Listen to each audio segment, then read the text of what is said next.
কাউকে দেখতে পাচ্ছি না। সবাইকে অনেক প্রীতিময় শুভেচ্ছা। একটু দেরি হয়ে গেল, বাংলাদেশে সম্ভবত এখন 10টা 10 হবে। আর ভারতবর্ষে 9:30 বা 9:40 এরকম হবে। এখানেও একটা মর্নিং চলছে, মর্নিংয়ে সবাই ঘুম থেকে উঠতে হবে, না হয়তো আবার অনেকের ডিস্টার্ব হয়। তো আমি আজকে একটু লাইভে আসছি, ফাঁক করে বঙ্গবন্ধুকে একটু শ্রদ্ধা নিবেদন করি।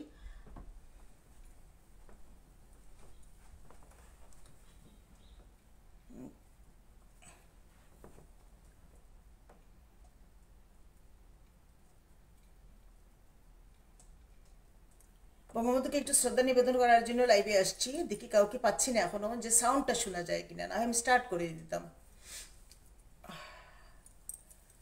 কাউকে পাচ্ছি না, কাউকে দেখতে পাচ্ছি না। আমাকে কি দেখা যাচ্ছে লাইভ?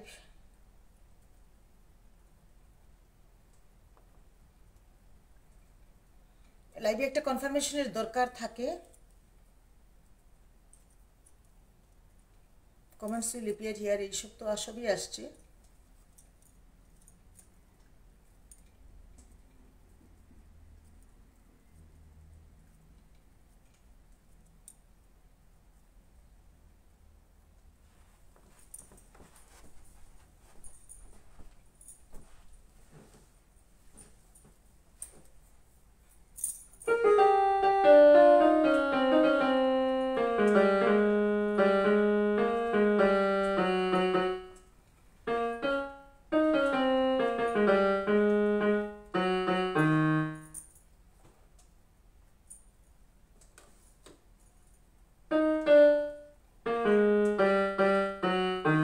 আজকে কাউকে পাচ্ছি না কেন বুঝতেছি না।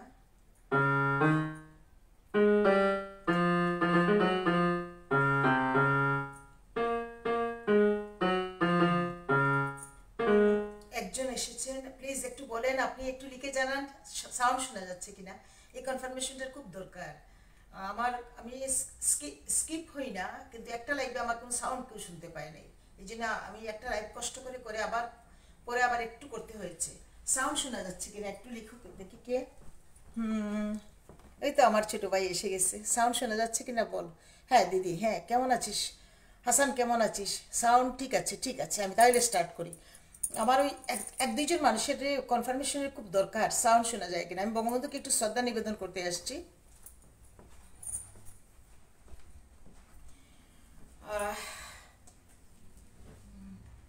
অনেক ফাঁক করে আসতে বসলাম, বঙ্গবন্ধুকে একটু শ্রদ্ধা নিবেদন করব।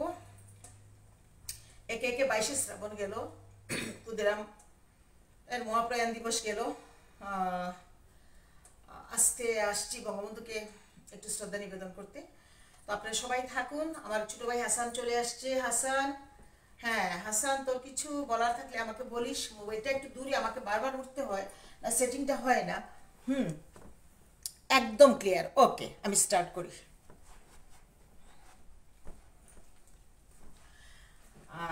আজ আমি অত্যন্ত বিনম্র শ্রদ্ধায়, হৃদয়ের অন্তঃস্থল থেকে রক্তকরণ শ্রদ্ধায় আমি স্মরণ করছি সর্বকালের সর্বশ্রেষ্ঠ বাঙালি বঙ্গবন্ধু শেখ মুজিবুর রহমানকে, যার জীবন, যার বহুমাত্রিকতা, যার কর্ম, যার মেধা, যার মনন প্রস্ফুটিত হয়েছিল সেই 5-6 পড়া অবস্থায়।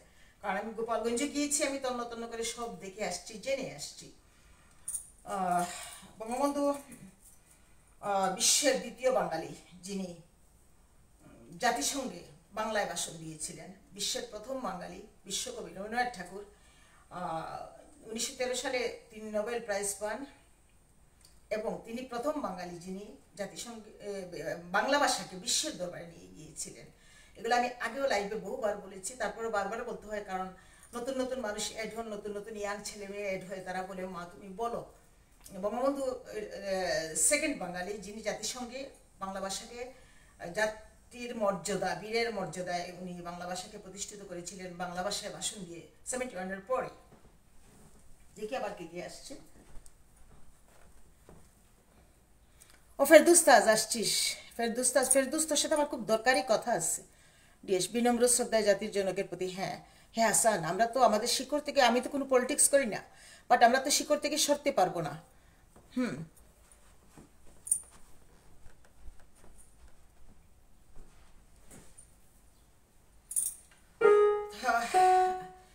মেহেদি বাঙালি।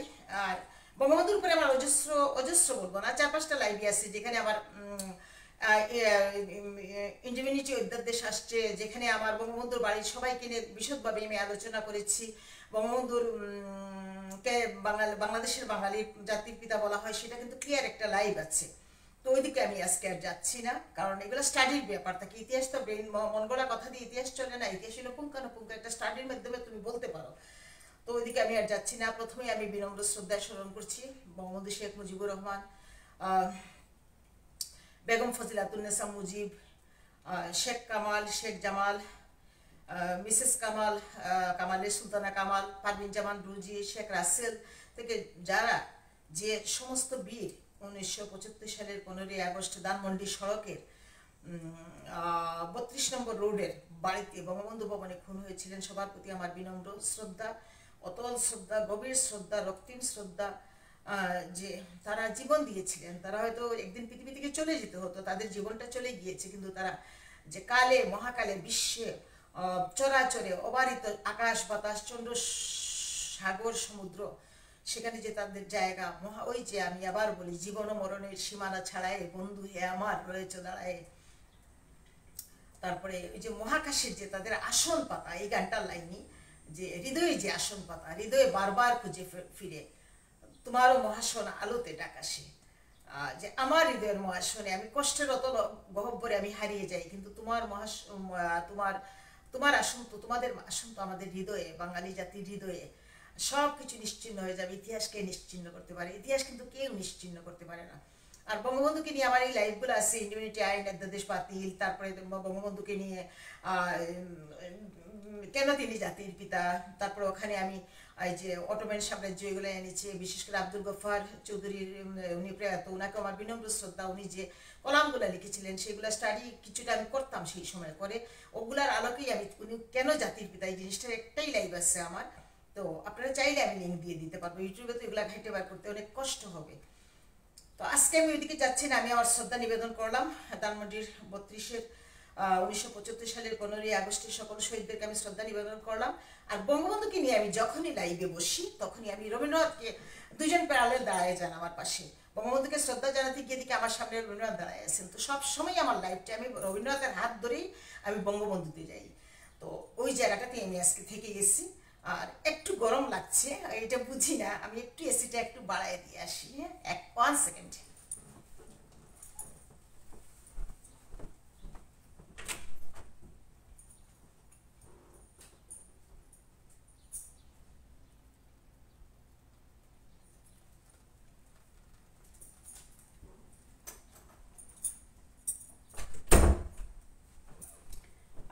আজকে করে এখন কেউ নাই, ঘরটা একটু ফাঁকা আছে, একটু স্বাধীনভাবে কথা বলা যাবে। আর সবচেয়ে বড় কথা যে 2020-এ তো মৃত্যুর সাথে বাঁচলাম মরে, কোভিডে 9 দিন অজ্ঞান ছিলাম, 21-এ কোভিড, আবার 22-এ কোভিড। তখন আমার এই স্পাইনাল কর্ডে যখন ব্যথাটা আসে, কিছুদিন যাবতীয় ব্যথাটা, তখন আমার এই জায়গাগুলো পেইন হয়ে যায়, ভোকাল জায়গাগুলো পেইন হয়ে যায়, আর যার ফলে আমার কথা বলতে খুব কষ্ট হয়। তো আপনারা আমার ভুল ত্রুটি সব মাফ করে দিবেন। রবীন্দ্রনাথকে নিয়ে আমি ঢুকছি যে ধ্যানে জ্ঞানে কর্মে ভগবান উপরওয়ালা আমাদের সাথে আছেন, আল্লাহ তাআলা আছেন, বিশ্ব ব্রহ্মাণ্ডের পরমেশ্বর আমাদের সাথে আছেন। ধ্যানে জ্ঞানে কর্মে কিভাবে রবীন্দ্রনাথ থাকেন, ধ্যানে জ্ঞানে কর্মে কিভাবে বঙ্গবন্ধু শেখ মুজিবুর রহমান থাকেন, কিভাবে সব বিপ্লবীর আত্মত্যাগ থাকে, সেই জায়গাটাতে আমি দুইটা লাইন বলে আমি রবীন্দ্রনাথকে বলে আমি ঢুকে যাব। আজকে ইতিহাস নিয়ে বেশি আলোচনা করব না, আমি আমার মতো করে লাইভটা করে ফেলবো।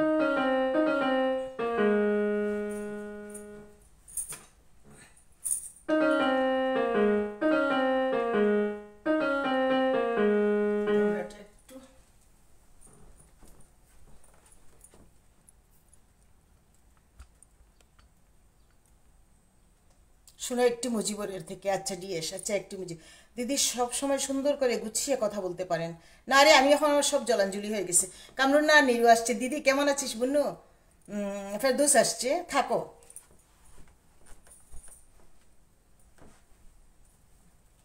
মোবাইলটা একটু দূরে তো দৌড়াতে হয়।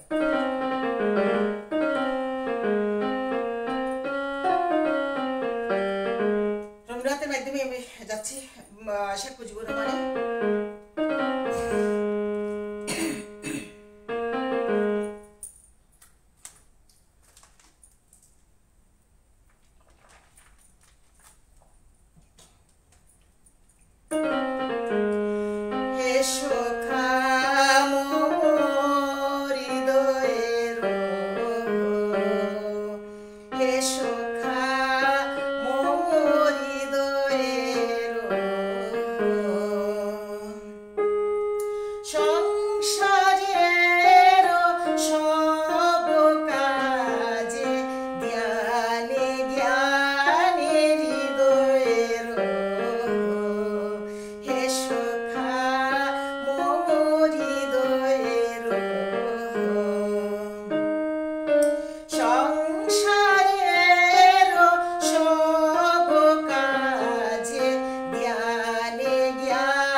চলে গিয়েছে, যে স্টারগুলা, যে মহাকাশে যাদের আসল পাতা, তারা তো আমাদের সখা, তারা তো শুভ শক্তি।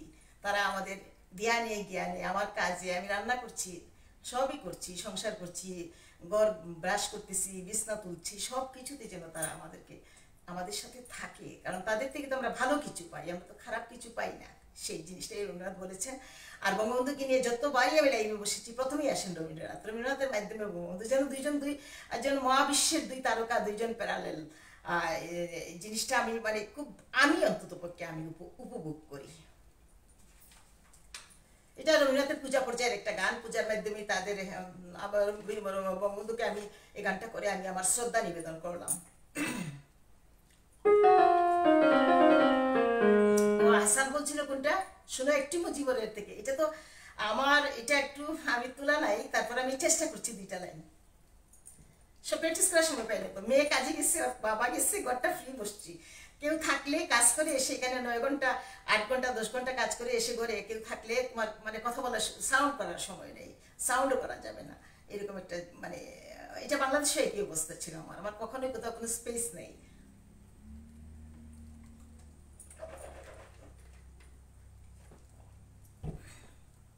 দেখে আসি।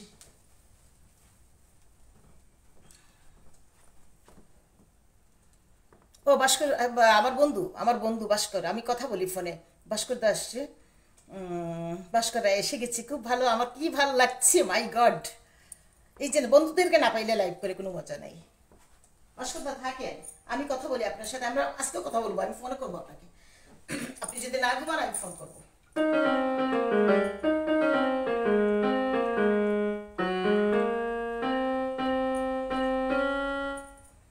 গানটা পারবো কতটুকু জানি না, হাসানের অনুরোধ রাখছি।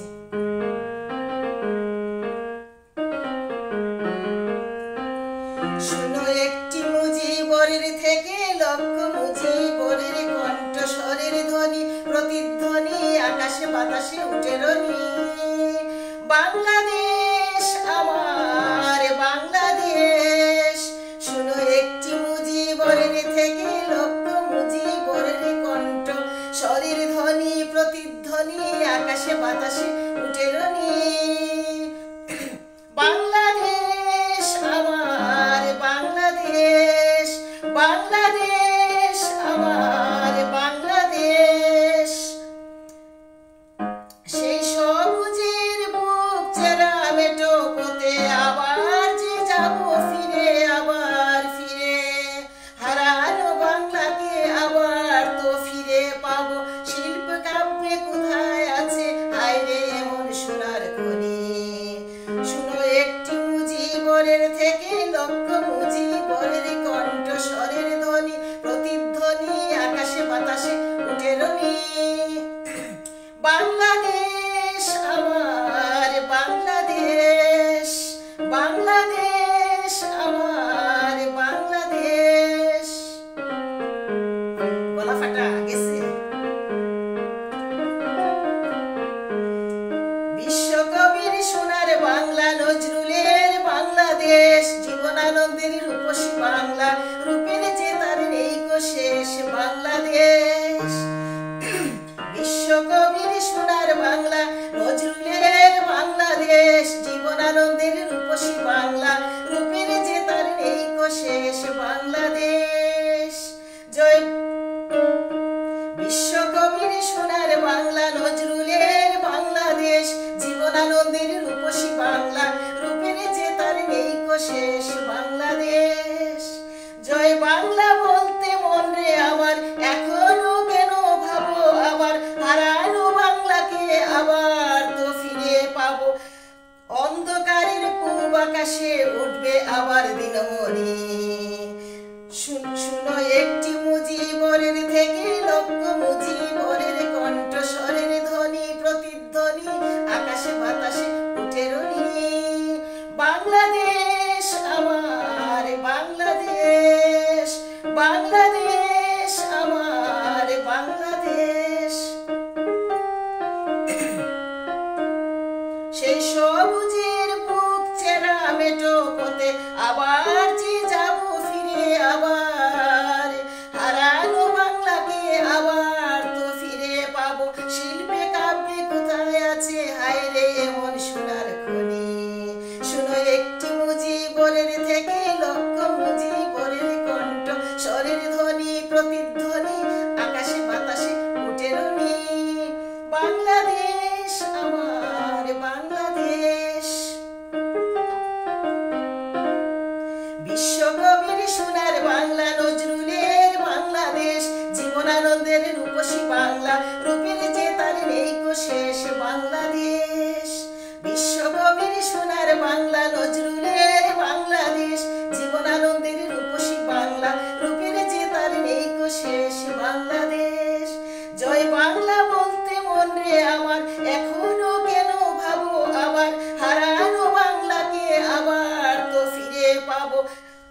বাতাসে উঠবে আবার দিনমণি। শুনো একটি মুজিবরের থেকে লক্ষ মুজিবরের কণ্ঠ, স্বরের ধ্বনি প্রতিধ্বনি আকাশে বাতাসে উঠে রনি। বাংলাদেশ আমার বাংলাদেশ, বাংলাদেশ আমার বাংলাদেশ। গলাটা ফেটে গেছে, কালকে গলাটা ভালো ছিল, কালকে ঘরে মানুষ ছিল। আর গৌরী প্রসন্ন মজুমদার এই গানটা লিখেছিলেন। তিনি বঙ্গবন্ধুকে খুব ভালোবাসতেন এবং তার তার সেই অমর কথা, যতদিন রবে পদ্মা মেঘনা গৌরী যমুনা বহমান, ততদিন রবে কীর্তি তোমার শেখ মুজিবুর রহমান। আমি ব্রেন থেকে বলছি, আমার মুখস্থ আছে বাট ভুল হতে পারে, আমাকে ক্ষমা করে দিবেন। তিনি এই গানটা লিখেছিলেন। এই গানটা শোনো একটি মুজিবর, সেই কালজয়ী গান, শোনো একটি মুজিবরের থেকে লক্ষ মুজিব। গানটা আজকে গাইতে পারিনি মন মতো, কালকে আমার গলাটা খুব ভালো ছিল, একদম দরাজ গড্ড ছিল, কিন্তু কালকে লাইভ করার মতো কোনো ইয়ে ছিল না, স্কোপ ছিল না। আর এটা সুর করেছিলেন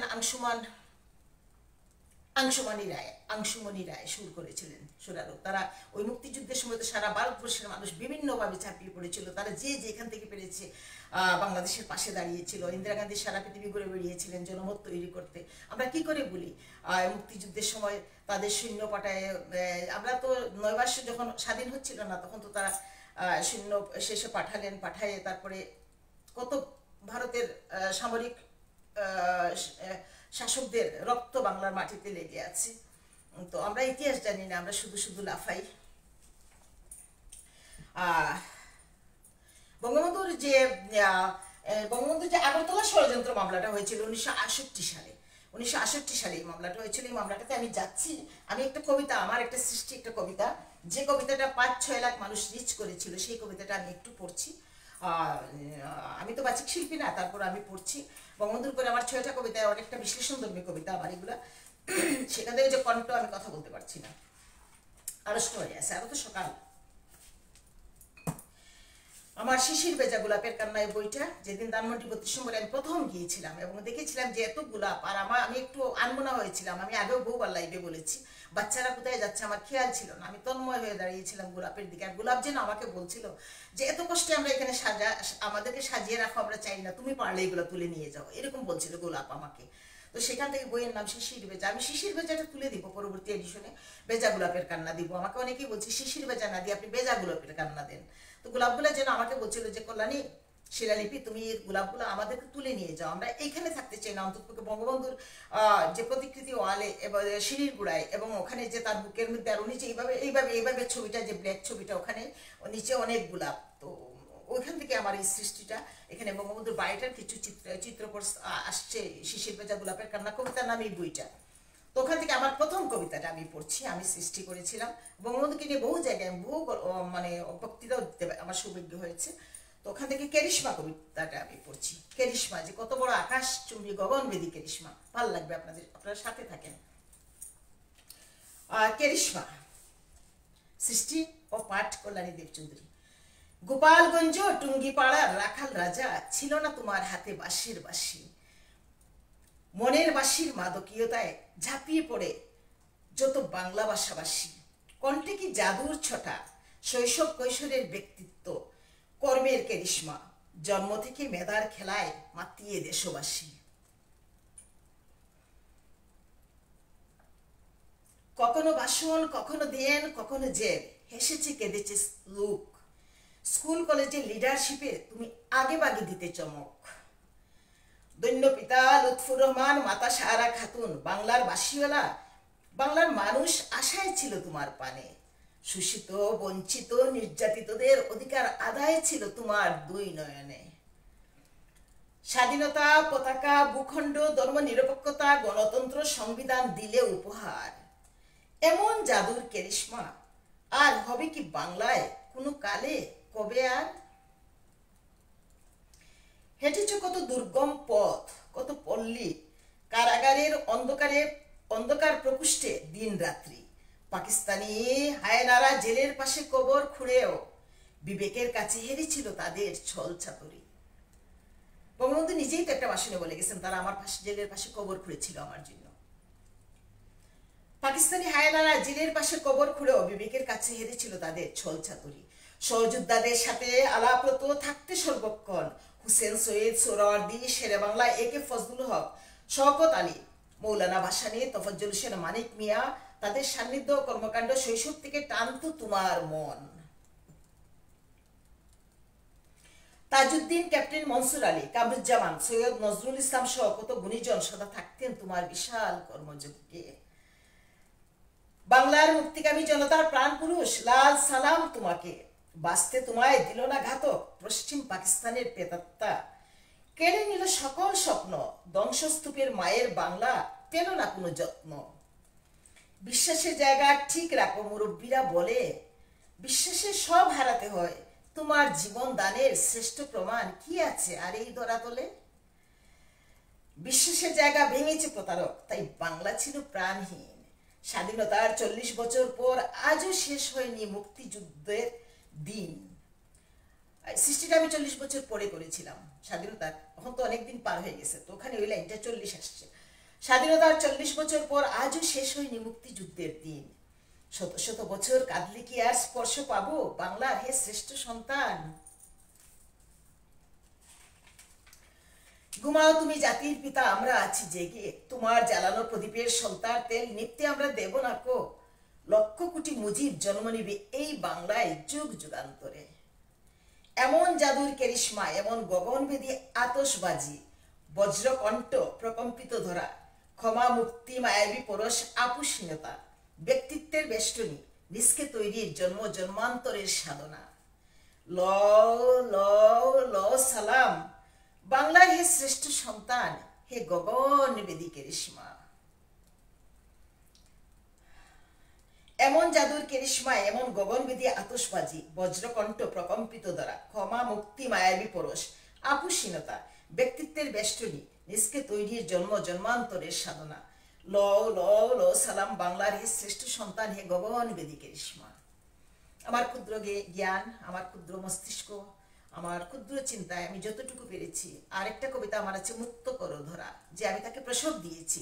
ওখানে আমি বলেছি যে যে যুগে যুগে কালে কালে অবতাররা আসেন ধর্ম সংস্থাপনার্থে, সম্ভব আমি যুগে যুগে তারা আসেন যে অন্যায়কে পরাভূত করে, পরাস্ত করে ন্যায় সত্য প্রতিষ্ঠার জন্য। যেভাবে দাপরে কৃষ্ণ এসেছিলেন, বঙ্গবন্ধু ঠিক তেমনি তারই উত্তরসূরি। আর না হয় যেখানে আমাদের শিক্ষা নিয়ে গিয়েছিল, কাঁচামাল নিয়ে গিয়েছিল, আমাদের বৈষম্য সব শুষে চলে যেত পশ্চিম পাকিস্তানের, সেখান থেকে বঙ্গবন্ধু এসে আমাদেরকে এনে স্বাধীন করে দিয়েছিলেন। না হয়তো আমাদের সন্তান সন্ততি এখন উর্দুতে কথা বলতো।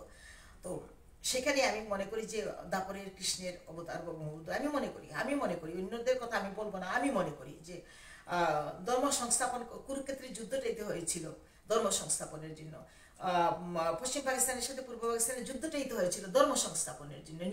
ন্যায়ের ধর্ম তো একই জিনিস, ন্যায় ধর্ম প্রতিষ্ঠার জন্য। তো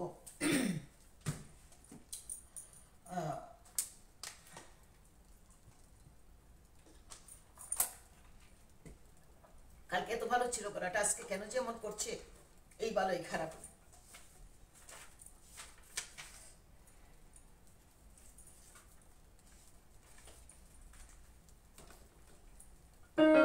ছোট্টবেলা থেকে বাবার স্কুলে, বাবা তো স্কুল প্রতিষ্ঠা করলেন, হেডমাস্টার ছিলেন। বাবার তো অগণিত ছাত্রছাত্রী, তো বাড়ির তো কাছেই, স্কুল থেকে আমরা বাড়ি থেকে স্কুলে যাওয়ার আগেই শুনতাম এই গানগুলা। একদম আমার শৈশবের একটা গান নিয়ে আমি আসছি এখন।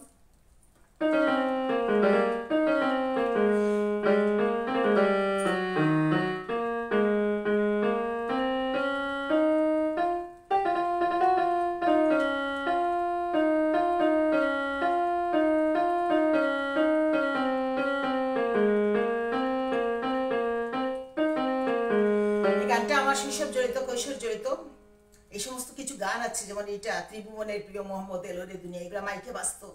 অনেকগুলা গান আছে, ধনধান্য পুষ্পে ভরা, এই অতুল প্রসাদ ডিএল সব বাজতো। হযরত মোহাম্মদের উপরে গান বাজতো, তারপরে বাজতো এই যে এই গানটা মুজিবের উপরে গান বাজতো।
শেষ করে দিব, আর বেশি কিছু বলবো না।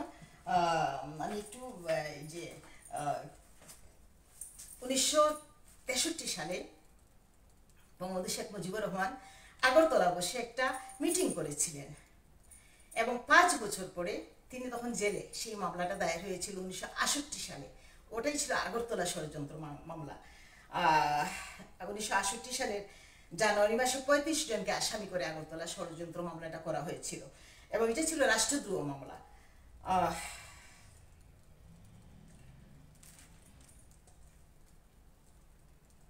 আইয়ুব সরকারের সময় এই মামলাটা হয়েছিল, রাষ্ট্রদ্রোহের মামলা।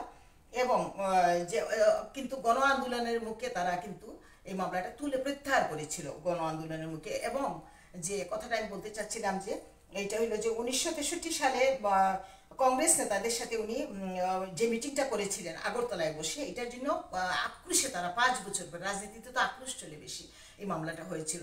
এবং এটা তোলার পরের দিনে যে ঢাকা রেসকোর্স ময়দানে বঙ্গবন্ধু তাদেরকে যে সম্বর্ধনাটা দেওয়া হয়েছিল, সেখানেই তাকে বঙ্গবন্ধু উপাধি দেওয়া হয়েছিল। যে এই জিনিসটা আগরতলা ষড়যন্ত্র মামলা আমি আরেকদিন আসবো, আমার ইন্ডিমিউনিটি, তারপরে জাতির পিতা, এগুলো আমার বলা হয়ে গিয়েছে, কিন্তু আমি আগরতলা ষড়যন্ত্র মামলার বিখ্যাত 6 দফা নিয়ে 2টা লাইভে আমি আগামীতে আসবো, এগুলো স্টাডির ব্যাপার থাকে। কিন্তু আমি যে কথাটা বলতে চাচ্ছিলাম যে বঙ্গবন্ধুকে কখন দেওয়া হয়েছিল বঙ্গবন্ধু উপাধি, সেই আগরতলা ষড়যন্ত্র মামলা যখন যেদিন প্রত্যাহার করা হলো, সেই দিনের 22 ফেব্রুয়ারি সম্ভবত প্রত্যাহার করা হয়েছিল 1968 সালের, এবং 23 ফেব্রুয়ারি তাদেরকে সম্বর্ধনা দেওয়া হয়েছিল রেসকোর্স ময়দানে, এবং সেখানে বঙ্গবন্ধুকে উপাধি দেওয়া হয়, বঙ্গবন্ধু উপাধি দেওয়া হয়, সেই দিনে বঙ্গবন্ধুকে উপাধি দেওয়া হয়েছিল। হ্যাঁ, 22 ফেব্রুয়ারি মামলাটা তুলে নেয় এবং 23 ফেব্রুয়ারি বঙ্গবন্ধুকে বঙ্গবন্ধু উপাধি দেওয়া হয়েছিল। আর আগরতলা ষড়যন্ত্র মামলাটা ছিল আক্রোশের মামলা। হ্যাঁ, বঙ্গবন্ধু একটা মিটিং করেছিলেন কংগ্রেস নেতাদের সাথে, আর তারা পশ্চিম পাকিস্তান মনে করেছিল যে এটা রাষ্ট্রদ্রোহের মামলা, এরা সশস্ত্র অভিযানের মাধ্যমে আমাদের সাথে যুদ্ধ করতে চাচ্ছে। তো কিন্তু সেই মিটিংটা ছিল মানে এত রাগডাক ছিল না, একটা মিটিং হয়েছিল, কিন্তু এটা যে আক্রোশে পরবর্তীতে 1968 সালে এই মামলাটা হবে, জানুয়ারি মাসে এই মামলাটা হবে, সেটা কেউ ভাবতেই পারে নাই। তারা মামলা দিয়ে বিভিন্নভাবে রাজনীতি, মামলায় তৈরি অস্ত্র রাজনীতি। তো বঙ্গবন্ধুর উপরে 35 জনকে আসামি করে, এবং 35 জনের মধ্যে 3 জন ছিলেন রাজনীতিবিদ, এবং 3 জন ছিলেন উচ্চপদস্থ সরকারি কর্মকর্তারাও ছিলেন, 3 জন ছিলেন সামরিক ছিলেন সামরিক কর্মকর্তারা ছিলেন। ওখানে আমার শ্বশুর বাড়ির গ্রামের ওখানে মানিক চৌধুরী ছিলেন, বিভূতি চৌধুরী, মানিক চৌধুরী আমার শ্বশুর বাড়ির পাশেই, আমাদের খুব পারিবারিক আসা যাওয়া, এবং তার ছেলের সাথে আমার ভালো সম্পর্ক আছে। মানিক চৌধুরী ছিলেন 35 জনের মধ্যে একজন। তো এটা হইলো আগরতলা ষড়যন্ত্র মামলা মোটমাট। আগরতলা ষড়যন্ত্র মামলাটা মোটমাট 63 সালে কিন্তু তিনি মিটিং করেন, কিন্তু সেটা কিন্তু এত প্রচার পায় নাই। কিন্তু এই আক্রোশটা তারা জেনে গেছিল, এই আক্রোশটাতে তারা 68 সালে একটা মিথ্যা মামলা দায়ের করলো, পরে অবশ্য জনরুষে তুলে নিয়েছিল, এবং ওই সময় বাংলাদেশ পূর্ব পাকিস্তানের 1500-2000 মানুষকে তারা অ্যারেস্ট করেছিল। বঙ্গবন্ধুর উপরে আমি আরেকটা সৃষ্টি পড়ি, আপনাদের ভাল লাগবে। লাল সবুজ পতাকা হাতে লাল সালাম তোমাকে, এই বইটা আমি উৎসর্গ করেছি ধানমন্ডি শহীদদেরকে। শিরোনাম হইল লাল সবুজ পতাকা হাতে লাল সালাম তোমাকে, সৃষ্টি ও পাঠ কল্যাণী দেব চৌধুরী।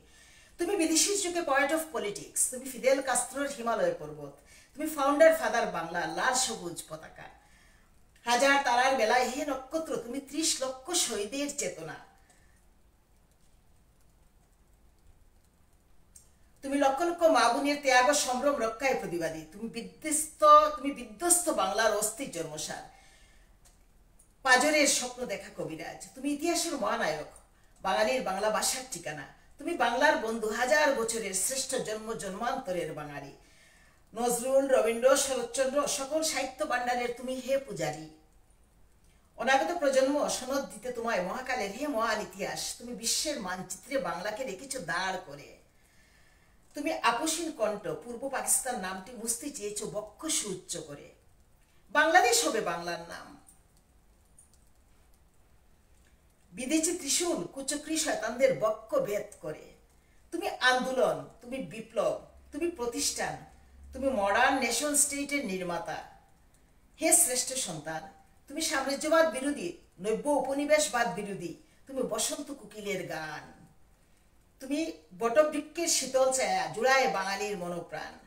তুমি বঙ্গোপসাগর, পদ্মা, মেঘনা, যমুনা, গোমতী, মধুমতি, ব্রহ্মপুত্র, শীতলক্ষার কলতান। হিন্দু, মুসলিম, বৌদ্ধ, খ্রিস্টান সকল সংস্কৃতির হে প্রাণ।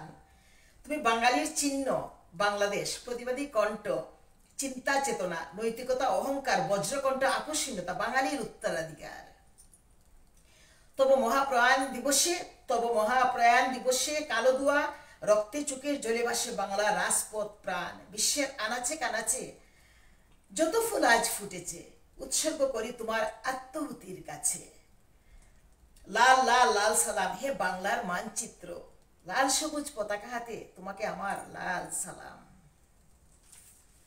এইটা লাল সবুজ পতাকা হাতে তোমাকে লাল সালাম, এইটা হইলো আমার এক বঙ্গবন্ধুর পরে। এখানে 6টা কবিতা আছে, আর আরো বাদ বাকি আমি এখনো প্রকাশ বইয়ে স্থান পাই নাই। বাদ বাকি অন্য গবেষণা, এই বইটা আমার এক্সপেরিমেন্টাল বই, একটু একটু গবেষণার আলোকে এই বইগুলা। আমার কবিতাগুলো অনেকে হজম করতে পারে না, অনেকে পাঠ করতে চায় না, বলে কি কঠিন। ওদের কাছে তো কঠিনই লাগবে, আমি তো লিখেছি স্টাডি করে। আর এখানে একটা বেগম ফজিলাতুন্নেসা মুজিব রেনুর করকমলে একটা কবিতা আছে। এই যে বঙ্গবন্ধুর পরে যে নিজে কি ভালোবাসতো, এই যে কবিতাটা পড়লাম, ফজিলাতুন্নেসা কিভাবে, আমি এখানে বলেছি যে ফজিলাতুন্নেসা তুমি সরো, আমি একটু বঙ্গবন্ধুর পাশে দাঁড়াতে চাই, বঙ্গবন্ধুর মাথায় হাত রাখতে চাই, তুমি শুধু বঙ্গবন্ধুকে দখল করে বসে আছো কেন, আমি কি বঙ্গবন্ধুর প্রিয়তমা হতে পারি না? এরকম এই কবিতাটা, এটা অন্যদিন পড়বো। আর এই বইটা হলো শিশির ভেজা গোলাপের কান্না। এই বইটার নামেই আমার এই একটা কবিতা আছে, পুরো কবিতা পড়বো না, লাস্টের লাইনগুলা। আমাকে অনেকে বলছিল যে আপনি যে লাস্টের লাইনগুলা এটা যদি একটা ব্যানারে দিয়ে দেওয়া হয়, তারা একটা বার আমার লাস্টের লাইনগুলা দিয়ে একটা ব্যানার হয়েছিল এটা এটা ফেলে দিল 15-17 বছর 16 বছর আগে, বইটা প্রকাশের পর। বলছে যে বাংলাদেশ প্রগতি মুক্তি যারা চায় তারা থমকে দাঁড়াবে, দাঁড়িয়ে যাবে সবাই। ওই লাইনগুলো একটু পড়ছি, ওই লাইন লাস্টের লাইনগুলা, বাট আমি একটু আগ থেকে পড়ছি। চেন টানা সিঁড়ি যেটায় নিস্তব্ধ নিতর গড়িয়েছিল এক নৃপতি, গুলিটি বিঁধেছিল ঠিক বুকটায়, রক্তে লাল হয়েছিল সাদা পাঞ্জাবিটি। 69-এর গণ অভ্যুত্থান, 48 থেকে 71 বজ্রকণ্ঠ, 52-তে ভাষার জন্য কারাগারে এক অনশনকারী, 1953 আরমানিটুলা ময়দানে ভাষণ, 1954 যুক্তফ্রন্ট মন্ত্রিসভার অন্যতম মন্ত্রী, 6 দফার রূপকার, বাংলার মুক্তির সনদ, 1964 সালে লাহোরে 6 দফা ঘোষণাকারী, রেসকোর্স ময়দানে ভাষণ, রাওয়ালপিন্ডির গোল টেবিল বৈঠক, 1970-এর নির্বাচনী জনসভা, 7 মার্চ 1971 রমনা রেসকোর্সে ঐতিহাসিক ভাষণ। বিজয়ী বঙ্গবন্ধু জনতার উদ্দেশ্যে শুভেচ্ছা জানানো বাড়ির এই সিঁড়ি স্তব্ধ করল পিচা সায়না কলঙ্কিতরা। এই সেই সিঁড়ির গোড়ায় পড়েছিল স্বাধীনতার প্রাণ পুরুষ। পরিপাটি লাইব্রেরি, বিছানা ঝকঝকে, কাপড়, স্যান্ডেল, শাড়ি, চশমা, কলকে, সাইকেল, পানের বাটা, খাবার ডিশ, কাপ, বিয়ের বেনারসি, এমনকি রক্তের দাগ, বুলেটের গুলি। সিঁড়ির নিচে ঠিক সমতল জায়গায় স্তরে স্তরে গোলাপ। থমকে দাঁড়াই, গোলাপ চুপ রাখে আমার চুকে, কাঁদে শীতের শিশিরে ভিজে নাই, কাঁদি প্রতিদিন অঝোর ধারায়। এত কষ্টে আমাদের বাস, এত চাইনি। কাঁদে গোলাপ ধানমন্ডির 32 নম্বরের সিঁড়ির গোড়ায়, সর্বকালে সর্বশ্রেষ্ঠ বাঙালির জন্য। তারপর গ্রাম গঞ্জ শহর, ছোট কুটিরের কোনায়, কর্পোরেট অফিসের বাগানে, বিশ্বের খোলা আকাশের নিচে। ফুটা গোলাপ ডুকরে কাঁদে, শিশির ভেজা বিশ্বের গোলাপের কান্না থামবে না কোনোদিন। সাথে কাঁদে আমার উদাসী অশান্ত অবুঝ মন। ফুটা গোলাপ টুকরে কাঁদে, শিশির ভেজা বিশ্বের গোলাপের কান্না থামবে না কোনোদিন। সাথে কাঁদে আমার উদাসী অশান্ত অবুঝ মন। গোলাপকে আমি আর দেখতে পারি না, গোলাপকে আমি সহ্য করতে পারি না, গোলাপকে আমি প্রচন্ড ভালোবাসি। গোলাপ দেখলেই আমার গোলাপ যখনই দেখি তখন আমার ধানমন্ডির সিঁড়ির গোড়ার গোলাপ আমার নজর চলে যায়। আমি গোলাপের দিকে তাকাতে পারি না। আমার লিখে খুব একটা এখন আর গোলাপ পাবেন না, কামিনী, চন্দ্রমল্লিকা এগুলো বলি, বেলি বলি, কিন্তু আমি গোলাপ বলি না। আমার এতটাই খারাপ লাগছিল সেই দিন। সেখান থেকে অনেক পরেই কবিতাটা সৃষ্টি করেছি। বঙ্গবন্ধু যদি আমি বলি, বঙ্গবন্ধুর পরিণতির জন্য উনিও কম দায়ী না, কারণ একজন রাষ্ট্রনায়ক, একজন রাষ্ট্রপ্রধান যার জীবন প্রতিটা মুহূর্ত মৃত্যুকূপ ছিল, ঝুঁকি ছিল, তিনি এত সিম্পল ভাবে কিভাবে থাকতেন। ওই বাড়িটাতে আমি 3 বার গিয়েছি, উপরে ভিডিও নেওয়া যায় না। ছবি নেওয়া যায় না, তখন মোবাইলে আমার ছিল না, যেটা সত্যি কথা। কিন্তু তারা আমাকে এত স্নেহ করতো, এত আদর করতো। ধানমন্ডির সামনে যে ছেলেগুলা বইয়ের লাইব্রেরিতে থাকতো, তারা দীর্ঘদিন আমার সাথে ফোনে কথা বলছে। আহ, উম, আপনি খাওয়ার টেবিল দেখলে আপনি স্তম্ভিত হয়ে যাবেন। সিম্পল, একদম সাদা একটা কাপড়ের উপরে একটা সাদা পলিথিন, উপরে স্তরে স্তরে সব সাজানো। আহ, টুঙ্গিপাড়া গেলাম শুক্রবার, হাজার হাজার মানুষ, দাঁড়ানোর জায়গা নেই। ওখান থেকে তাদের চোখে পড়ে গেল আমাকে, আমাকে ডাব খাওয়ায় তার পরিবার, সবাই আমার সাথে ছবি আছে। প্রাইম মিনিস্টারের মামি আমাকে নিয়ে গেলেন, মা তুমি খেয়ে যাও। আমি বললাম রান্নার দেরি হচ্ছে মা, আমি চলে যাব না, তুমি ঘুরে আসো। আবার উনি আমাকে পুঁই শাক দিয়ে, তেলাপিয়া মাছ দিয়ে খাওয়ালেন, ভাত বসে। তারপরে উনি আমাকে পিঠা, আসার সময় বললেন পিঠা দিয়ে দে মেয়েকে, আমাকে এতগুলা পিঠা দিচ্ছিলেন। আমি জোর করে 4-5টা পিঠা নিয়ে আসছি। আমি বলছি, আমি তো খেয়ে গেলাম, আবার পিঠা নিবে কেন? আজকে আপনার বাড়ি ভর্তি, ঘর ভর্তি মানুষ, সব লাগবে। তো এই যে দেখেন, এই যে যেদিন 1975 সালের 15ই আগস্টের সকালটা আমার ঝকঝকে মেমোরিতে আছে। আমি ক্লাস 5-এ পড়ি। আকাশ অন্ধকার, রোদের মধ্যে যে একটা অন্ধকার থাকে সেরকম অন্ধকার। আমি পুকুর পাড়ে চিৎকার শুনলাম, ফিরে আসলাম, বাবা চিৎকার করে হাজারি করছেন, সব শেষ করে ফেললো। বললাম কি হয়েছে, কি শেষ হয়েছে? বললে বঙ্গবন্ধুকে সপরিবারে মেরে ফেলছে। যেহেতু রাতের ঘটনা সকালবেলা জানছিলেন, আমি তখন স্কুলে যাব, সবই তো। এই যে শক্তি চেতনাকে তখন থেকে আমি বয়ে বেড়াচ্ছিলাম। পদ্মা সেতু হয় নাই, আমি যাইনি। পদ্মা সেতু হওয়ার পরে আমি ব্যাগ 2 বছর আগ থেকে আমার গুছানো, আমি গোপালগঞ্জে টুঙ্গিপাড়া যাব।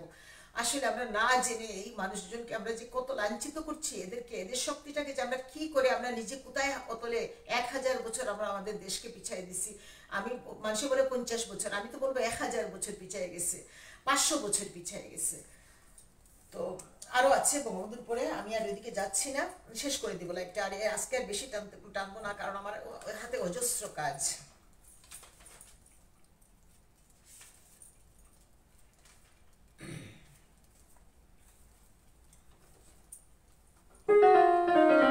এই গানটা একটু গাওয়ার চেষ্টা করছি, তা আমি প্র্যাকটিস করার সময় পাই না রে, এবারে বারই একটা কথা বলি। আমি গান গাই, আমার ভালো লাগে।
লাইটটা জাতির জনক, হাজার বছরের শ্রেষ্ঠ বাঙালি, যার শাল প্রাংশু দেহ, যার আপোষহীনতা, যার ব্যক্তিত্বের বেষ্টনী, যার সম্মোহনী ক্ষমতা, সবচেয়ে বড় কথা তার যে সম্মোহনী ক্ষমতা, তিনি যে মানুষকে সম্মোহনী ক্ষমতা দিয়ে তিনি যে মানুষকে মায়ার বন্ধনে আবদ্ধ করতেন, তার কাছে যে যাইতো যে সমস্যার জন্য তিনি তাকে যে শীতল ছায়ায় বটবৃক্ষের ছায়া দিয়ে তাকে যে যেখান থেকেই ফোন করতেন, যোগাযোগ রাখতেন, আসতো, দেখা করতেন, আসতে বলতো, সে শাল প্রাংশু দেহের সেই অপার সম্ভাবনার একটা জীবন। ভুল ত্রুটি থাকতে পারে, দোষে গুণে মানুষ, আমরা রক্ত মাংসের শরীরের মানুষ, আমরা ভুল করতেই পারি। একজনের ভুল কোনোদিন আমি গুরুতরভাবে দেখি না, তাকে সংশোধনের সময় দিতে হবে। পাপী কেউ হয় না, পাপী বানায় সমাজ, তাকে সংশোধনের সময় দিতে হবে। বঙ্গবন্ধু এমন কোনো ভুল করেন নাই, এমন একটা জীবন, পবিত্র জীবন। যেমন আমি আজকে বলি, আমি তো এগুলো প্যারালাল স্টাডি করি, আমার মাকে বলি যে মা, আমার বাবাকে দেখেছি, তার জীবনে কোনো নারী নেই তুমি ছাড়া, তুমিও তাকে পাইলে না, 34 বছর আগে চলে গিয়েছে। বাবা যখন আউসখান্দি প্রথম শিক্ষকতায় জয়েন করলেন, তখন ওখানে একটা গ্রামে থাকতেন, আউসখান্দিতে, 47-এর কথা বলছি, 8-এর কথা বলছি, 9-এর কথা। তো ওরা সবাই বাইরে দেখে আসছি কি অনেক বছর, 30, 40, 50 বছর পরে, বাইরে 41 বছর পরে দেখে আসছি, কেউ নাই, শুধু গাছ আর কিনে ফেলছে, মুসলিম ভদ্রলোক কিনছেন। তো ওখানে বাবা যেদিন চলে আসলেন, এলাকার মানুষ বাবাকে নিয়ে আসলো এলাকার উন্নয়নের জন্য। প্রথম তো এলাকায় চাকরি দিল না, তারপরে নিয়ে আসলো কিছু মানুষ গিয়ে, তো চলে আসতে হবে। তখন ওই বাড়িতে নাকি একটা মহিলা ছিল, একটা মেয়ে ছিল। তো বাবা তার আত্মজীবনীতে লিখে গিয়েছিলেন যে আমি আসার সময় ওর চোখে 2 ফুটের জল দেখেছিলাম, কিন্তু আমি মনে মনে ভাবছিলাম যে ওর চোখে আমার আশা নেই, ওর চোখে জল কেন।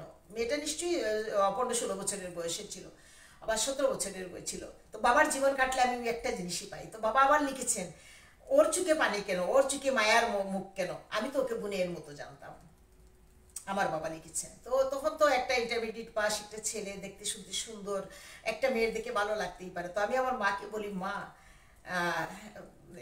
আমি এই সমস্ত বক্তব্যে বলি, এই জন্য মানুষ আমার বক্তব্যগুলো আমি খুব ওইটাকে ভাঙিয়ে বিশ্লেষণ করতে খুব পছন্দ করি। মাকে সবসময় বলি তুমি সৌভাগ্যবান, তুমি লাকি, তুমি কেন বাবার ছবিতে নিরামিষ ভাত সাজায় 5টার সময় ভাত খাবে না, কারণ বাবার জীবনে তো তুমি ছাড়ার কোনো রমণী নেই।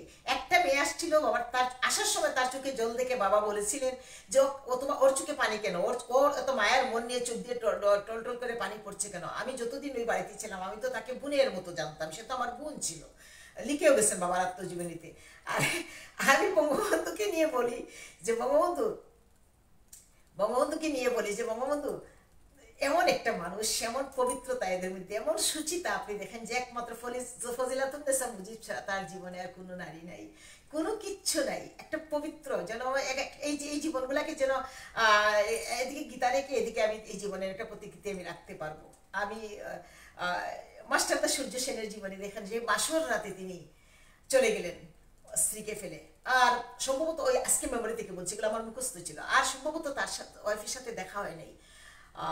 অসুস্থ হয়ে চিঠি লিখছিলেন সূর্য সেনকে আসার জন্য, আসছিলেন কি না আমি আজকে বলতে পারছি না, এগুলো আগে আমি বলে ফেলছি লাইভে, আমার এক একটা পার্ট করে বলা হয়ে যায়। তো সূর্য সেন চলে গিয়েছিলেন বাসর রাতে, তিনি কিন্তু ইনফরমেশন আসছিল, ওদের তো গোপন ইনফরমেশন তখন থাকতো, ইনফরমেশন আসছিল। ক্ষুদিরাম আর প্রফুল্ল চাকি যখন গেলেন আলিপুরদুয়ারের ওইদিকে গেলেন, তখন তারা কিন্তু নাম ছদ্মনামে গিয়েছিলেন, তাদের নাম কি দিনেশ আর কি নাম ছিল। তো এখন এই মানুষগুলোর জীবনে দেখবেন কোনো কেলেঙ্কারি নাই, তাদের কিচ্ছু নাই, তাদের জীবন তপস্যার জীবন, তারা ছেড়েই দিছে জীবনটাকে মানবতার কল্যাণে, জাতির কল্যাণে। আজকে তারা দিয়ে গেছে তাদের স্তূপের উপরে, তাদের যে ঐশী চেতনার স্তূপের উপরে আমরা ধ্বংসযজ্ঞ চালাচ্ছি, আর তারা রক্ত দিয়ে গেছে, জীবন দিয়ে গেছে, দেশমাতৃকা বন্দে মাতরম, মানে এটা তো জেলখানায় থেকে ক্ষুদিরাম ওইটা বলেই তিনি ফাঁসির কাজটা গিয়েছিলেন। মানে এই জিনিসটা কেন, এটা তো আমরা সবাই বলতে পারি বন্দে মাতরম, আমি তোমাকে বন্দনা করছি মা, তোমাকে পূজা করছি। আমরা কি আমার মাকে পূজা করি না? আমরা কি আমাদের দেশকে পূজা করি না? তো এই স্লোগানটা তো সবারই হওয়া উচিত। এখন সব কিছু হয়ে গেছে রাজনীতির ধর্মের আলোকে আর রাজনীতির আলোকে, এখন আর এসব চেতনা নাই রে ভাই, এখন রাজনীতি আছে আর ধর্ম আছে, দুইটা থাকলেই হবে, কিছু লাগবে না। তো আমি এগুলো বলি, আমার খুব অনুসন্ধিত মন, এগুলো নিয়ে আমার খুব মানে বিশ্লেষণ করতে ইচ্ছে করে, আমার ভালো লাগে এগুলো ভাবতে। সবাই ভালো থাকুন, সুস্থ থাকুন, আর কি বলি, কিচ্ছু বলার নাই, যতদিন রবে পদ্মা মেঘনা যমুনা গৌরী প্রবাহমান ততদিন রবে কীর্তি তোমার। বঙ্গবন্ধু শেখ মুজিবুর রহমান সেই অন্নদাসন করিত। ভুলে যাই না, অন্নদাশঙ্কর না, গৌরী প্রসন্ন মজুমদার, দাবার ভুলে গেছি, দেখতে হয়। তো এগুলা বললে লাভ নাই। আমরা চেতনার সাথে থাকি না বলে আমাদের এত কষ্ট, এত ক্লিষ্ট সমাজে, এত ডিপ্রেশন, এত হতাশা।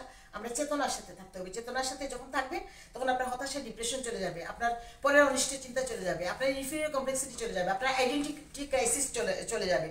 চেতনার সাথে না থাকলে আপনার আইডেন্টিটি ক্রাইসিস আসবে। চেতনার সাথে চেতনা থেকে সরে গেলে আপনার আইডেন্টিটি ক্রাইসিসটা আসবে। যেমন আমার কোনো আইডেন্টিটি ক্রাইসিস নাই, কি যায় কি আসে, কি হলো, আর এটা হলেই কি আর না হলেই কি, আমি এভাবেই হেসে গেলে চলে যাই দুনিয়া থেকে। আমার অভাব আছে তাতে কি হয়েছে, আমার কিছু নাই তাতে কি হয়েছে। বাংলাদেশে আমি আমি খুব ইনফিরিয়র কমপ্লেক্সের সমাজে থাকতাম, আমার সব কিছুই কেড়ে নেওয়া হয় বারবার। তো উপর থেকে কেউ নিচে নামতে পারে না। দুইটা গাড়ি থেকে আমি একদম নিচে নেমে গেছিলাম। আমার বাচ্চাদের রিক্সা করে চলতে হতো। আমি বাচ্চাদেরকে বলছি, উপর থেকে বাচ্চারা নিচে নামলে মানসিকভাবে মানুষ এগ্রেসিভ হয়ে যায়, মানুষ যখন একটা পর্যায়ে চলে যায়।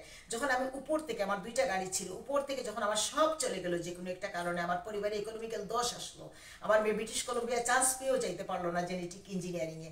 সেই সময় এলেভেল করে সে কিন্তু 40% স্কলারশিপ পেয়েছিল, কিন্তু আমি ইকোনমিক্যাল দোষ যে একজন আনলো, ওটার পরে যখন যাইতে পারলো না, দুইটা গাড়ি, তখন তারা রিক্সা করে চলে, ট্যাক্সি করে চলে, ওরা ছোটবেলাতে গাড়ি ব্যবহার করছে। যখন আসলো আমি বাচ্চাদেরকে শুধু এটাই বলতাম, মেনে নাও। এইসব থাকলেই কি না থাকলেই কি, তোমার স্ট্রাগলটাই তোমার জীবনের বুটটাকে তৈরি করে দিবে। আমার মেয়ে সব, আমি আমি ব্রিটিশ কলম্বিয়া তার 1 বছর আমি অ্যাডমিশনটা রেখেছিলাম $1000 দিয়ে, আমার ভাই এখান থেকে সব। কিন্তু পরে আমার মেয়ে, আমি বললাম যে তুমি পারবে, আমার তো এখন তো এই অবস্থা, পারবো না আমি তোমাকে ব্রিটিশ কলম্বিয়া পাঠাইতে জেনেটিক ইঞ্জিনিয়ারিংয়ে। তখন আমার মেয়ে আমাকে ধরে বলেছিল, দেখেন বুটটা কীভাবে তৈরি হয়। আমার মেয়ে বলেছিল যে মা আমি যাব না। আমি বললাম আমার এই কষ্ট আমার জীবনেও যাবে না, এই শেল আমার যাবে না। তো আমি বলছিলাম বাবা কেন তুমি হঠাৎ করে, তুমি তো এতদিন অপেক্ষা করলে যাওয়ার জন্য। বল কি না মা আমি যাব না, আমি যাব না। তুমি জীবনে যে সাপোর্টটা আমাকে দিয়েছো মা, প্রচন্ড টাকা পয়সা তুমি যদি দিতে না পারো, বাবা যদি দিতে না পারে, তুমি যে সাপোর্টটা আমাকে দিয়েছো জীবনে, আমি তোমার সাপোর্ট ছাড়া চলতে পারবো না মা। আমি এমনও তো শুনি অনেক বাচ্চা মা বাবার জীবনকে অতিষ্ঠ করে ফেলতেছে বিদেশে যাওয়ার জন্য, পাগল বানায় ফেলতেছে। আর আমার মেয়ে কেমব্রিজ বোর্ড থেকে 10টা এ পেয়ে টপ ইন বাংলাদেশ ইংলিশে হয়, সায়েন্সে, সে বলতেছে আমি যাব না মা, তুমি যে সাপোর্টটা জীবনে আমাকে দিয়েছো, ওই সাপোর্টটা আমি ওখানে, তোমার সাপোর্ট ছাড়া আমি চলতে পারবো না মা। এই যে বুটটা দেখেন, আমার মেয়েটা আমাকে বলেছিল। তো আমি বললাম ঠিক আছে, তারপরে তুমি বুয়েটে পড়ো। বুয়েটে পড়বে না, পাবলিক পরীক্ষা দিয়েছিল মনে হয়, ঠিক ছিল কিনা আমি এখন মেমোরিতে নেই। তারপরে সে বললো আমি প্রাইভেটে পড়বো, আমার কাট কাট করে শেষ হয়ে যাবে। সে ব্রেক ইউনিভার্সিটি থেকে স্থাপত্যকলায় ডিস্টিংশন নিয়ে সে আর্কিটেক্ট হলো। চট্টগ্রাম থেকে নিয়ে আসছি, ক্রেডিট চলে যাচ্ছে, ক্রেডিট পড়ছে, তার ক্রেডিট নেই, সে বেশি ক্রেডিট নিবে। সে head of the department Lutfur ভাই বলেন তুমি দাঁড়ায় থাকো, তখন কেউ ক্রেডিট ফেলে আর আমার মেয়েকে উনি অ্যাড করে দেন, আমার মেয়েকে উনি অ্যাড করে দেন। তো একটা পর্যায়ে মেয়ে মানে অফিসে ঢুকছে বা অন্য কোনো কাজে একটু 5 মিনিট গেছে, আমাকে লুৎফুর ভাই বললেন যে আপনি মা না? আমি বলি হ্যাঁ আমার মেয়ে। বলে কি আমরা শুধু ভাবি। আমি বললাম কি ভাবেন? বললাম ভাবি যে চট্টগ্রামে থেকে আপনি এমন সন্তান কিভাবে তৈরি করলেন। এগুলো কোনো ক্রেডিটের কথা না, এগুলো আমার কিচ্ছু না, এগুলো উপরওয়ালার শক্তি, আমার কষ্ট, আমার শ্রম। চট্টগ্রামে থেকে আপনি এমন সন্তান কিভাবে তৈরি করলেন। আমাদের প্রত্যেকটা অনুষ্ঠান সে অর্গানাইজ করে, নাচের অনুষ্ঠান, গানের অনুষ্ঠান, তাকে ছাড়া কোনো অনুষ্ঠান হয় না, সেই সময় বলেছিলেন। আর চট্টগ্রাম টেলিভিশন থেকে গিয়ে বলেছিলেন যে বিকিকে বলেছিলেন একজন ঢাকা থেকে গিয়ে, তোমরা কি কাজ করো, তোমরা এমন মার সাক্ষাৎকার তোমরা নিতে পারো না, এগুলো বারবার প্রচার করতে পারো না। তো আমি কথাগুলো এই জন্যই বলছি যে আমার জুলিতে অনেক পাওনা আছে, কিন্তু আমাকে অনেকে অনেক কথা বলে বাচ্চা নিয়ে, অশিক্ষিত মূল করে একটা বুলিং ছুড়ে দেয়। আমি শুধু বলি আমার বাচ্চারা বাইরে থেকে যে রেপুটেশন আমাকে এনে দিয়েছে, এটা কয়জনের ভাগ্যে জুটে। হ্যাঁ, ওরা ওরা ওরা কেরিয়ারের পিছনে ছুটছে। সেখানে যদি তারা ব্যক্তি জীবনকে একটু ইগনোর করে করুক না রে বাবা, সবার কপালে তো সংসার হয় না। তারা যদি ব্যক্তি জীবনকে ইগনোর করে করুক না, আজকাল তো সবাই ক্যারিয়ারের পিছনে ছুটে না। একদিন একজন বলছিল কি একটা কথা, যে আমি বলছিলাম যে বিয়ে হওয়ার জন্য হাজার হাজার লক্ষ লক্ষ কোটি মেয়ের জন্ম হয় এই পৃথিবীতে, বাচ্চা হওয়ার জন্য হাজার হাজার লক্ষ লক্ষ মেয়ের জন্ম হয় এই পৃথিবীতে, কিন্তু একটা ক্যারিয়ারিস্ট মেয়ে করতে কয়টা জীবন পোড়াতে হয়েছে জানো? আমার জীবন পোড়াতে হয়েছে, বাপের জীবন পোড়াতে হয়েছে। আমরা আতঙ্কের মধ্যে থাকতাম সব সময়। এক একদিন 6টা 7টা পরীক্ষা, সায়েন্স, সবাই জানে। 3টা বাচ্চা, একটা বাচ্চা মানুষে পড়াতে পারে না ওই স্কুলে, এত স্ট্রিক্ট ওই স্কুল। এবং ওরা যখন অলেভেল পরীক্ষা দিবে ছেকে ছেকে ছেকে ছেকে 10-20 জনকে পরীক্ষার হলে পাঠাবে। একদম ওরা কাউকে কেয়ার করে না। মন্ত্রী মিনিস্টারের ছেলে মেয়েরা ওখানে কোনো কেয়ার, ওদের পারফেক্ট থাকতে হবে স্কুলে। সেই এমন একটা স্কুলে আমি 3টা বাচ্চাকে এটে টেমে পড়াই। ওই চূড়াবালি থেকে আমার 25 বছর গেছে বের হয়ে আসতে। তো আমি মাকে বলেছিলাম যে আমার বাবাকে দেখলাম আর এক বঙ্গবন্ধুকে দেখলাম, যে ফজিলাতুন্নেসা মুজিব ছাড়া তার জীবনে আর কেউ নেই। তো সবাই ভালো থাকুন, সুস্থ থাকুন। শ্রদ্ধা করে স্মরণ করছি বঙ্গমাতা ফজিলাতুন্নেসা মুজিবকে। তিনি অনেক কষ্ট করেছেন, রাস্তা গলিতে গলিতে লুক্কায়িত জীবন, খেয়ে না খেয়ে বাচ্চাগুলোকে আগলে নিয়ে তিনি একটা পর্যায়ে এসে দাঁড়িয়েছিলেন। কিন্তু তাদের ভুল ছিল যে একটা রাষ্ট্রপ্রধান এত সস্তা, এত সহজ, এত নিরাপত্তা নাই, এইরকম একটা কোনো ভাই আমি গিয়েছি একটা ইয়েও নেই, একটা বাউন্ডারিও নেই বাসার ভিতরে, যে চতুর্দিকে একটা কলারফুল গেট থাকবে, চতুর্দিকে একটু অনেক হাই ওয়াল দিবে, একটু শিকটিক দিবে, কিচ্ছু নেই, কিচ্ছু নেই, কিচ্ছু নেই। অপেন উন্মুক্ত একটা বাড়ি, ধানমন্ডি 32 নম্বরের বঙ্গবন্ধু ভবন। এভাবে কেউ থাকে না, এভাবে কেউ থাকে না। সেই জন্য এখানে তার নিরাপত্তা আরও নিশ্চিত করা উচিত ছিল। তিনি নিজে, তিনি সবাইকে এত ভালোবাসতেন, তার সহজ সরল মন। তিনি বলেছেন আমাকে কে মারবে, এই বাঙালি তার একটা বাসন আছে তো, প্রত্যেকটা ঘরে ঘরে জিজ্ঞেস করো, প্রত্যেকটা বাঙালি আমাকে ভালোবাসে। তিনি নিজেই বলছেন প্রত্যেকটা বাঙালির প্রত্যেকটা ঘরে ঘরে গিয়ে দেখো যে প্রতিটা বাঙালি আমাকে ভালোবাসে। সেই বঙ্গবন্ধু, সেই সেই আকাশের মতো যার বুক, যার আকাশের মতো চিন্তা, যার আকাশের মতো, আকাশের বিশালতাকে হার বানায়। আপনি আকাশের দিকে তাকায় ভাবেন তার বিশালতা। একটা দেশ এনে দিয়ে গেছে আমাদেরকে, ভাবতে পারেন এই জীবনে সে এতবার জেলে কে থাকবে। 22 বছর 23 বছর তার জেলের জীবন। সে 21 ফেব্রুয়ারি তিনি জেলে। এই যে আগরতলা ষড়যন্ত্র মামলার যে তখনও তিনি জেলে। সব তার লাইফটাই জেলে কেটেছে। কোথায় মেয়ে পড়ছে, কোথায় ছেলে পড়ছে, কোথায় খাচ্ছে, ফজিলাতুন্নেসা মুজিব কি করছে, এটা কিচ্ছু তার খবর নাই। তো সেই রকম একটা জীবন, সেই রকম একটা জীবনকে আমরা শ্রদ্ধা করে স্মরণ করি। সেই রকম একটা জীবনকে যে বা যারা এই ক্ষুদিরামের জীবন বলি, এই সূর্য সেনের জীবন বলি, এইরকম একটা তাপস সাধকের জীবনকে যে বা যারা মুখে নাম নেয় না, যে বা যারা একটাবার জন্মের মতো একটাবার মুখ দিয়ে উচ্চারণ করে না, তাদের কপালে দুঃখ আছে, দুঃখ আছে, দুঃখ আছে, অনেক কষ্ট আছে তাদের কপালে। এই চেতনাকে যে নেয় না, এই পুণ্য নামগুলাকে যে মুখ দিয়ে আনে না। আমি গানগুলা কেন করি? আমি কি গান ভালো গাই নাকি? আমার গলা একটা পুরা ফাটা। আমার মনে হয় যে মুখ দিয়ে এই ঠুট দিয়ে এই কথাগুলো আমি বাইর করি আমার জীবন দশায়, বাইর করতে করতে আমি মরে যাই। সেই জন্য তো সবাই ভালো থাকুন, সুস্থ থাকুন। সবাই আমার সাথে ছিলেন। আমি অনেক অনেক প্রচণ্ড চাপের মধ্যে আমি এসে বসি। আমাকে মাফ করে দিবেন, আমার ভুল ত্রুটি মাফ করে দিবেন। যে দেখেন আমি ওত পেতে থাকি, কোন সময় মেয়ে যাবে, মেয়ে গেল, এদিকে আবার অনেকে ঘুমাচ্ছে, এদের ঘুমের ডিস্টার্ব হবে, একটা সাউন্ড হলো, আমি মনে করছি কেউ বলতে আসছে যে তুমি গান করছো, দেখি কেউ নেই। এই সমস্ত আইনের অনুশাসিত দেশ, অনেক ফাঁক করে করি, অনেক ভুল থাকে, প্র্যাকটিস করতে পারি না, শরীরে ব্যালেন্স থাকে না, কিন্তু আমি বসে যাই। কারণ এটা আমার দীর্ঘদিনের, আজকে নতুন না তো, এটা তো আমার গত 6-7 বছর যাবত চলতেছে লাইভগুলো। আমার বাংলাদেশের সবাই জানে আমার ফেলে দিলেও 20টা লাইভ আছে ইউটিউবে, এবং লাইভে অনেক কিছু আমার বলা হয়ে গেছে। এবং এই লাইভগুলো 4টা লাইভ আমার শুধু ডিলিট হয়েছে যাবত, আর সবগুলো লাইভই আমার ইউটিউবে আছে। তো সবাই ভালো থাকুন, সুস্থ থাকুন। সবাইকে বিনম্র শ্রদ্ধা। নামগুলো একটু পড়ি। আমার লাইফটা আজকে বঙ্গবন্ধু শেখ মুজিবুর রহমানকে উৎসর্গ করলাম। শুধু বঙ্গবন্ধু উৎসর্গ পেলেন তো পেলেনি, আর আবার বঙ্গবন্ধুর পরে একটা যে বঙ্গবন্ধু মারা যাওয়ার পরে যে তার লাশ কি বলছে, যে রেণু তুমি কোথায় কোথায় আমাকে ফেলে চলে গেলে, আজকে কেন সুলতানা আমাকে আদা চা দিচ্ছে না, এইরকম একটা জিনিস আমি হয়তো কোনোদিন এটা আমি ইয়ে করে আমি একটা ভিডিও ছাড়বো, আপনারা দেখে নেবেন। আর আমি আজকে লাইভটা বঙ্গবন্ধুকে তো উৎসর্গ করলাম, ধানমন্ডির সকল শহীদদেরকে আমার লাইভটা আজকে উৎসর্গ করলাম। আপনাদেরকে আমার বিনম্র শ্রদ্ধা, আপনাদেরকে আমি অনেক ভালোবাসি। আপনারা আমার সাথে থাকেন, কিছু মানুষ আমার সাথে থাকেন। আর আরেকটা কথা আজকে আমি বলছি, এই যে সব থেকে সাথে নিয়ে অন্যায় যে করে অন্যায় যে সয়ে তবে কিনা তারে যেন তৃণ সমদহে। আপনারা যারা আমার আইডিতে বসে আছেন, একটা লাইক কমেন্ট, আমার এত কষ্ট এত শ্রম আমি দিই, একটা লাইক দেন না, একটা কমেন্টস দেওয়ার দরকার নেই, একটা লাইক দেন না, একটা এনভিও দেন না, একটা শেয়ারও দেন না, একটা হার্টও দেন না, একটা আঙুল দিয়ে যে জাস্ট পছন্দ ওইটাও দেন না। আপনারা সুসম্মানে আমার আইডি থেকে লিভ নেবেন, কারণ আমার আইডিকে আমি আরও নতুন নতুন মানুষ শেয়ার করবো।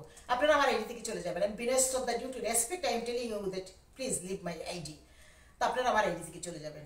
আমার অনেক পরিচিত আছেন, আমার কমিউনিটির মানুষ আছে, আমার ইউনিভার্সিটির বন্ধু বান্ধব, আমি ডেলিভারেটলি ডেসপারেটলি বলছি, আমার ইউনিভার্সিটির বন্ধু বান্ধব আছে, আমার বাড়ির লয়াররা আছেন, আমার ঢাকা বাড়ির লয়াররা আছেন, আমার সাংবাদিক অঙ্গনের লয়াররা আছেন, অনেকে আমার আইডি দখল করে বসে আছেন। আমি আজকে 5-6 বছর একটা লাইক, একটা কমেন্টস বাদ দেন, আমি কমেন্টস চাই না, আমার কমেন্টসের দরকার নেই, আমি কোনো কিছু আশা করি না, আমার যেই জীবনটাকে ডেডিকেট করছি আমি কিছু আশা করি না। কিন্তু আপনারা যারা একটা লাইক দেন না বা একটা হার্ট দেন না, আপনারা সসম্মানে আমার আইডি থেকে চলে যাবেন। আমি চাই আপনারা চলে যান, আমি চাই না আপনারা থাকুন আমার আইডিতে, কারণ আমার এটা আইডি শ্রমে ঘামে গড়া আইডি। আমার আইডিকে এমনও মানুষ বলে যে তোমার আইডি আমাদের অক্সিজেন। আমার আইডিকে এমনও মানুষ বলে যে তোমার আইডি একটা লাইব্রেরি। ভার্চুয়াল জগতে এরকম লাইব্রেরি আইডি আমরা পাইনি, আমাকে মানুষ এটা বলে, সবাই বলে আমাকে।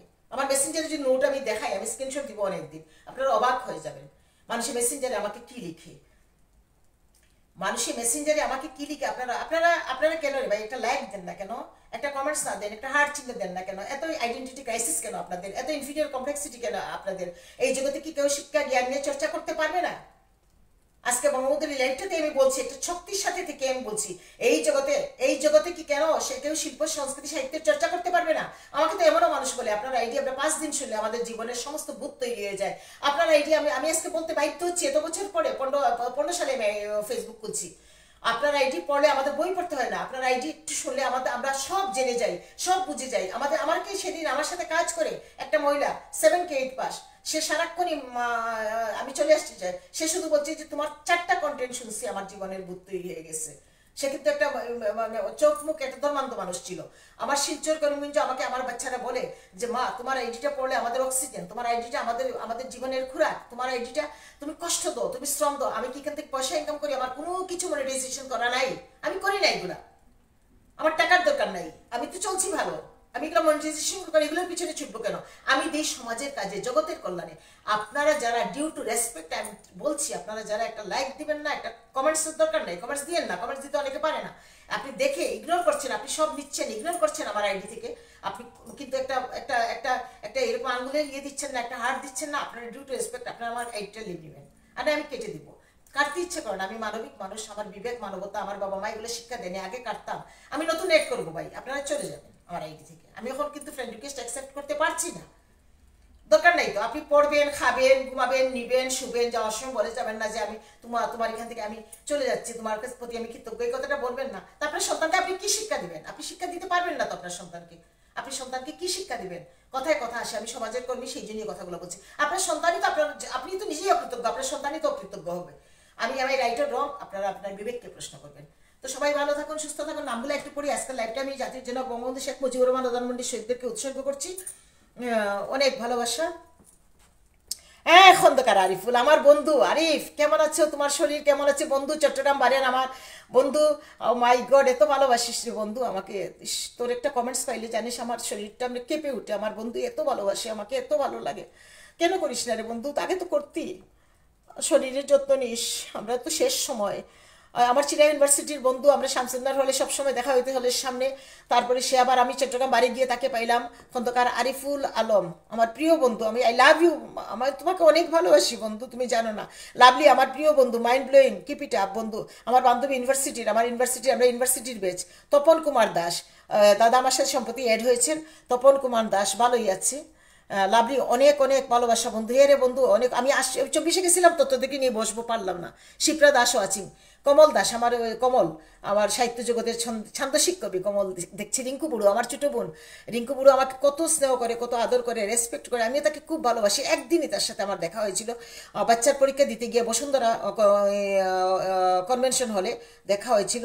জয়নুল ইসলাম, হার্ট টাচিও, শুভকামনা। হে রে বাবা জয়নুল, আমার মণিপুরের আমার ছেলে, সে আমার বয়সে 4-5-6-7-8 বছরের আমরা ডিস্টেন্স। আমি বড় হব, কিন্তু আমাকে বড় গলায় যখন মা ডাকে, তার বউ জাহানারা যখন মণিপুর থেকে মা বলে আমাকে কথা বলে, আমার বুকটা গর্বে ভরে উঠে। সেই জন্মদিনে আমাকে কত সুন্দর একটা ভিডিও দিয়েছে, তার সকণ্ঠে আবৃত্তি করে। সেটা দিয়েছিল 2018 সালে। আর ভিডিওটা আমি আমি আমি আমি শেয়ার করব। লাভলি। তারপরে দেখি কৌশিক মন্ডল, কেরল থেকে। কৌশিক সবসময় থাকে। চ্যাটার্জি শানু, যে কলকাতা থেকে, আমার ছোটো ভাই। Really heart touching. হে রে শানু ভাই, আমার তোমার সাথে কবে দেখা হবে? কৌশিক, আর কবে দেখা হবে রে ভাই? তোর সাথে তোমার 2-3 বার দেখা হলো। বীরপুর দেখা হলো সাহিত্য সম্মেলনে। আগের দিন আমাকে রানাঘাট নিয়ে গেলে। আমি বলি না রে, আমি বনগা ক্রস করছি, তুই দৌড়ায় এসে রানাঘাট নিয়ে আমার ট্রেনে বসায় দিলি। তারপর আমার শবনম নিয়ে গেল, আমার মেয়ে, মণিপুরের সে লয়ার। তারপরে চ্যাটার্জি শানুকে দেখছি, কৌশিক এখন কেরল থাকে, চ্যাটার্জি সঞ্জু, চ্যাটার্জি সঞ্জু ও দেবপ্রিয় বড়ুয়া, আমার প্রিয় বন্ধু দেবপ্রিয় বড়ুয়াকে আমি অসম্ভব ভালোবাসি। ডিএস কি যে চমৎকার, কারণ না নিরু দিদি, দেবপ্রিয় বড়ুয়াকে আমি দেখছি, Debapriya Barua watching, bring them on camera, bring the, আমি যে জিনিসটা বুঝি না, আমি না আবার কিভাবে ক্যামেরায় আনবো, আমি না আবার কিছু করতে গেলে আবার যদি উল্টা ফুল্টা হয়ে যায়, সেই যে জিনিসটা আমার শিখতে হবে, ব্রিং দ্যাম অন ক্যামেরা, আমি কার কাছ থেকে শিখবো? ভাস্কর দা এসে গেছে, ভাস্কর দা, কামরুন্না, নিরু, ডিএস, এই তো এই মানুষগুলাকেই পেয়েছি। সবাই ভালো থাকুন, সুস্থ থাকুন, অনেক ভালোবাসা। ফেরদৌস তাজ ওয়াচিং, শুনে একটি মুজিবরের থেকে আমি করলাম, তো আমি রেখে দিচ্ছি বিনম্র শ্রদ্ধা জাতির জনক বঙ্গবন্ধুকে, ধানমন্ডি শহীদদেরকে আমার বিনম্র শ্রদ্ধা, আজকের লাইভটা আমি তাদেরকে উৎসর্গ করছি। সবাই ভালো থাকুন, সুস্থ থাকুন। ছাড়িতে পরাণ নাই চায়, তবু যেতে হবে, হায় হায়, আমাকে চলে যেতে হবে এখন, কিন্তু আমার মনে হচ্ছে সবার সাথে আমি থাকি। আমি তো অনেক দূরে আসছি, 7 সমুদ্রের 13 নদীর পাড়ে, কিন্তু দেখেন আপনাদেরকে আমি কতটা ভালোবাসি, আমি কিন্তু চলে আসি আপনাদের জন্য। তো আজকে লাইভটা তাদেরকে উৎসর্গ করে সবাইকে বিনম্র শ্রদ্ধা, আমার ভুল ভ্রান্তি সব কিছু মাফ করে দেবেন।